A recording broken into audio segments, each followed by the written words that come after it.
Good morning, America. Good evening, India. I'm Purnima Sharma, and a very warm welcome to our live show. I'm joined by a very special guest, Dr. Bharat Barai, who is chairman of US India Community Foundation, a man who conceptualized 2014 Madison Square Garden event. A very warm welcome to you, sir. Good morning and good evening. So I would like to begin by asking you a very straight question that how enthusiastic are you about Prime Minister Modi's official state visit to the United States of America on June 21st to 24th? We are very excited. We are grateful that United States has recognized the importance of India and the dynamic and visionary Prime Minister of India, Narendra Modi.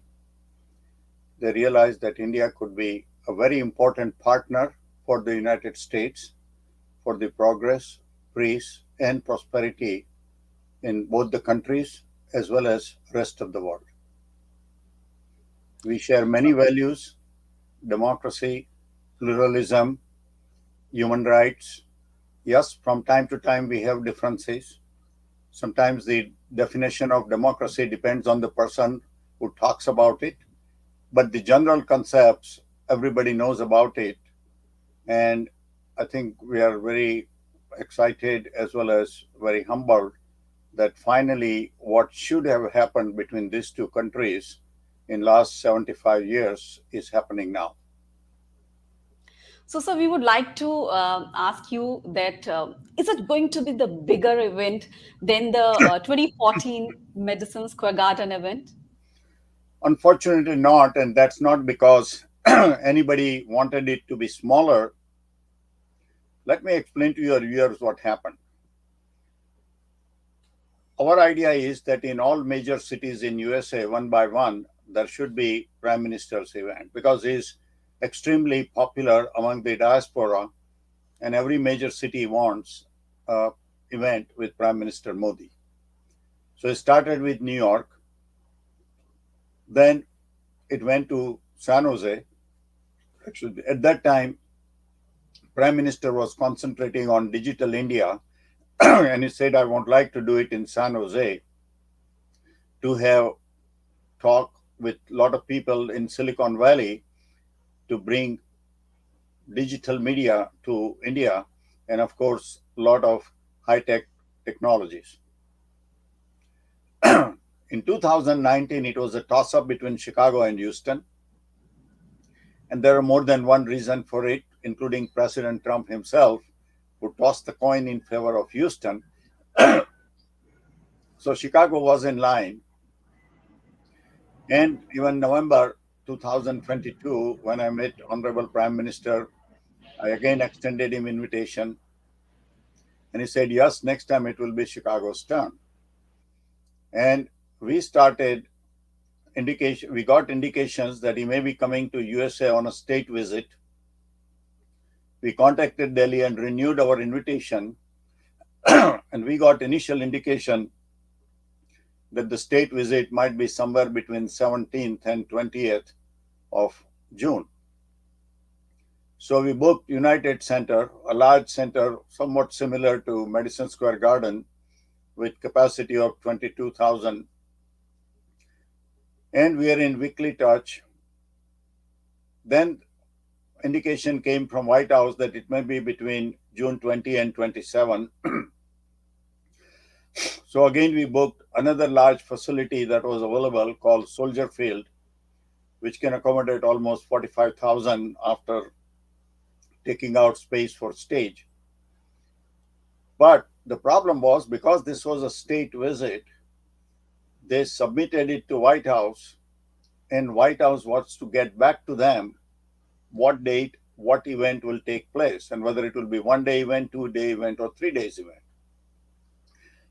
Another thing that complicated was the state visit of President of South Korea, who was on a state visit to White House on 26th of April. So every time we try to get information, they said it is still pending with White House. And White House said our team is busy taking care of visit of President of South Korea, And once that visit is over, we'll start working on state visit of Prime Minister of India. So almost 3 months went by before anything could happen. It was like in a limbo, pending, pending, pending. Okay. Meanwhile, those people at the stadium said, look, if you want, you pay and book this. And the embassy could say, Bharat Bhai, we don't know which day exactly it will happen till White House confirms the dates. So finally, at the end of April, we had to give up those stadiums. And it was only in late May that White House announced that this will be the state visit and this will be the program. So then I met the ambassador. End of May, I went to Washington, D.C. At that time, he said, yes, the event is getting over. Final event on Friday, 23rd at 6 p.m. And after that, everything is up to you people. But then in 3 weeks' time, you cannot organize a function of 40, 50,000 people.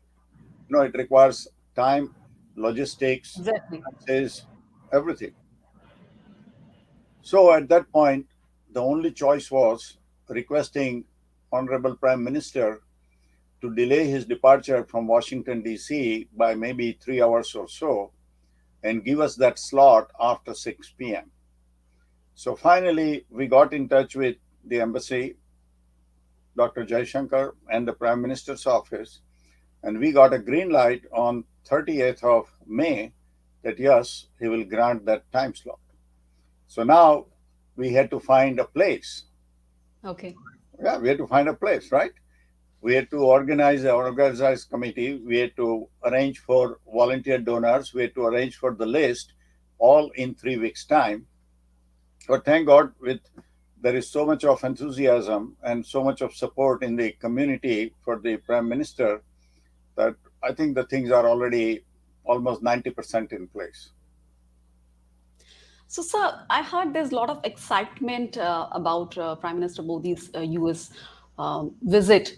This is the official state visit. So, we heard about Modi Thali, a restaurant has launched in New Jersey. We also heard about Unity March in almost 20 cities in the US. So, Indian community seems quite excited in the United States They've on always this been occasion. excited since 2014. Remember, in Okay. 2014, we had more than 50,000 people who wanted to attend the event. Even in this event, where we have only 838 seats in Ronald Reagan Center, we are getting calls and calls. But this was the biggest place that we could find in Washington, D.C. We looked at the Marriott Marquis Hotel, we looked at the Ritz-Carlton Hotel, we looked at Mayflower Hotel, but all those places for Friday evening were booked up.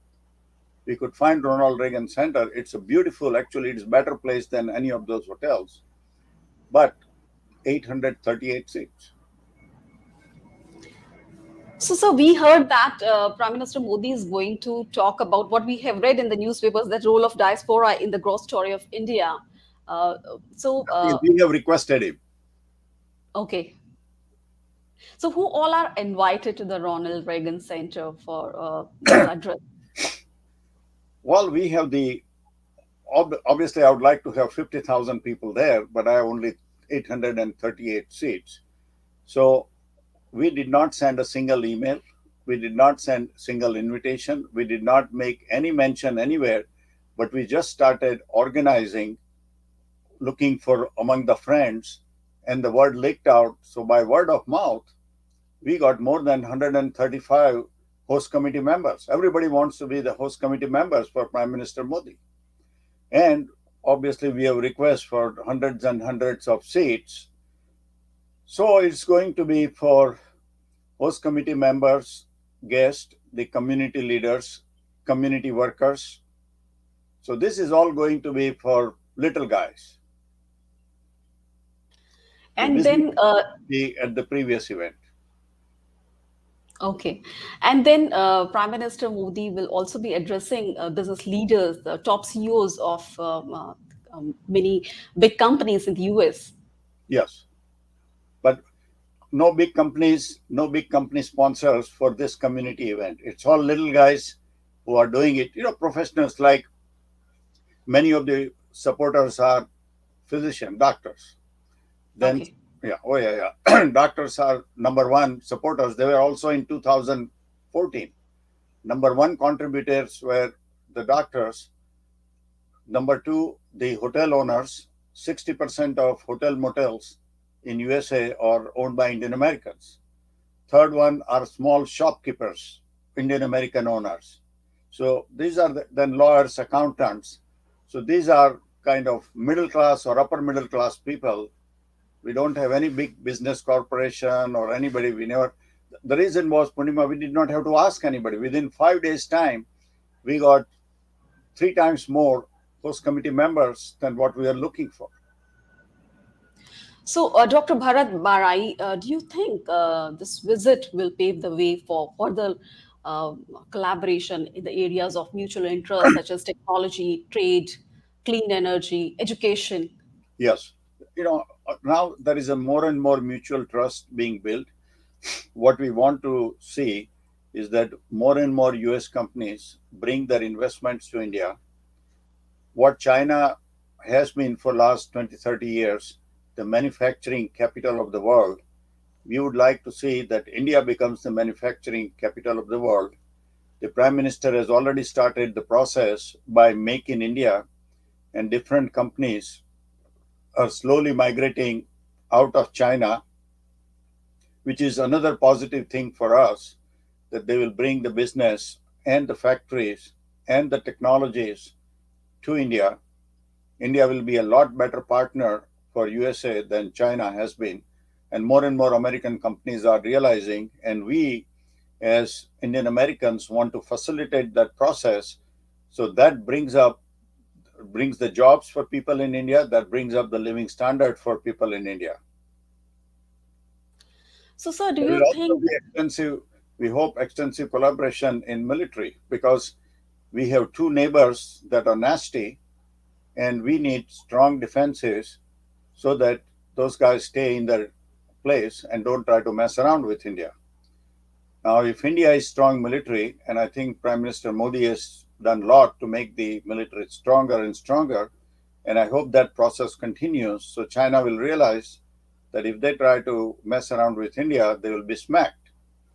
Pakistan is taking care of itself by fighting among themselves, so I think we'll be okay, except sending the terrorists across the border. And do you think that this visit will provide significant fillip to the bilateral partnership? I think so. The address to US Congress and meeting the congressional lawmakers will be very important step.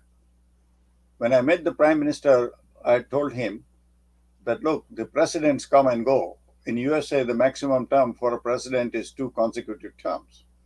But many senators and congressmen are there for years together.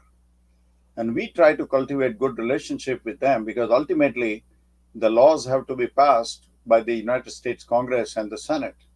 And if they feel more and more friendly towards India, then it's possible to get many of the legislations passed which can help both the countries. And I think we are constantly moving closer and closer to that reality. So, you talked about defense cooperation.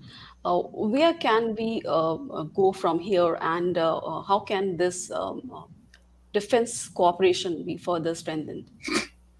Well, it's between the two governments, because there will be a lot of top secret things that I will never be able to know, nor do I want to know.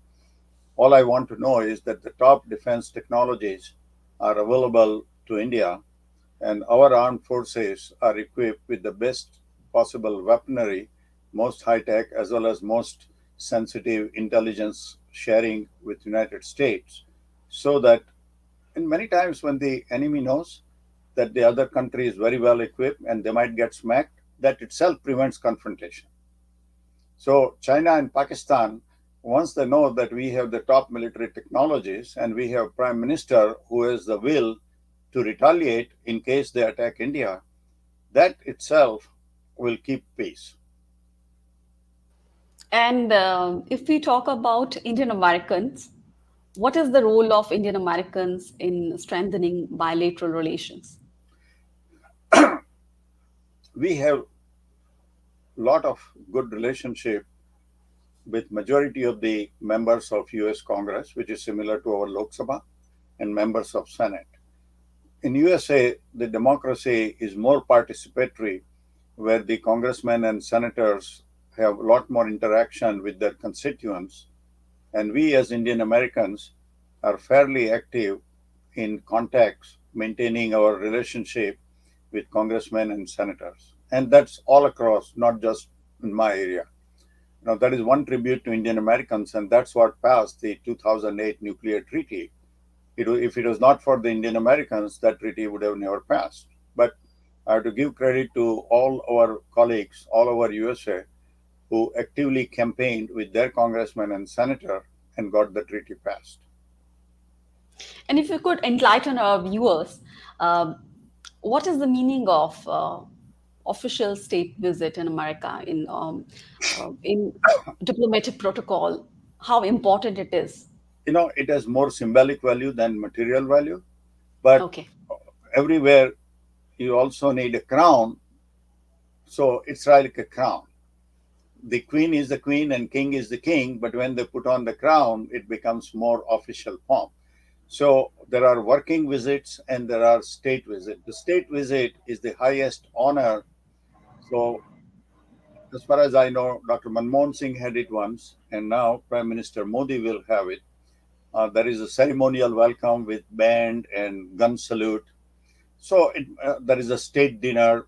So those are like pomp and shows, but that also means that the other country, your host country, is giving you highest honor, and everything else follows.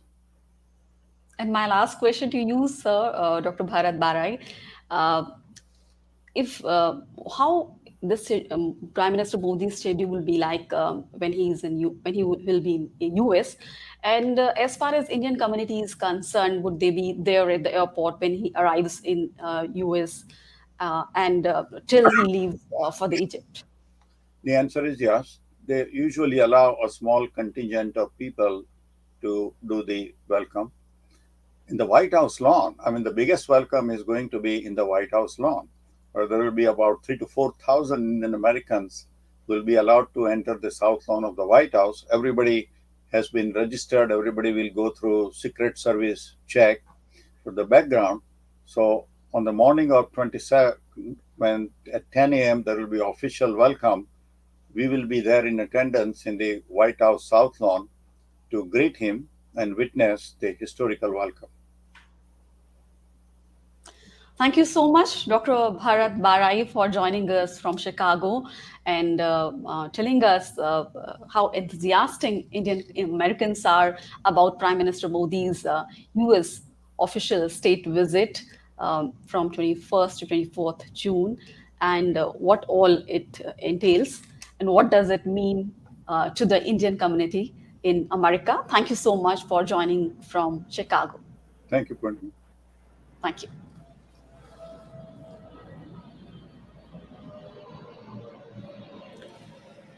तो हमारे सभी दर्शकों ने ये चर्चा सुनी और इस आज हम बात कर रहे थे प्रधानमंत्री नरेंद्र मोदी की अमेरिका यात्रा पर। ये ऑफिशियल स्टेट विजिट है, इसका क्या मतलब है? अमेरिका में रह रहे भारतीय लोग जो भारत मूल के लोग हैं, भारतवंशी हैं, डायस्पोरा है, उनके लिए इसका क्या मतलब है? इसका शेड्यूल कैसा रहेगा? प्राइम मिनिस्टर मोदी जब अमेरिका पहुंचेंगे तो उनका स्वागत कैसे होगा? इसके अलावा हमने बातचीत की कि इस विजिट के दौरान किन किन मुद्दों पर बातचीत हो सकती है और हमने ये भी जानने की कोशिश की कि क्या इससे भारत की जो संबंध है अमेरिका के साथ वो और मजबूत होंगे और इससे क्या संदेश जाएगा दुनिया को। और इस दौरान हमने बात की कि किस तरह से जो ट्रेड रिलेशन है वो मजबूत हो सकते हैं। धन्यवाद सभी दर्शकों का जो इस लाइव चर्चा से जुड़े। इस वीडियो को आप लाइक कर सकते हैं, इसे शेयर कर सकते हैं, हमारे चैनल द मीडिया को आप सब्सक्राइब कर सकते हैं। इसका लिंक हमारे पेज पर दिया गया है। धन्यवाद हमसे जुड़ने के लिए और इस चर्चा को लाइव देखने के लिए।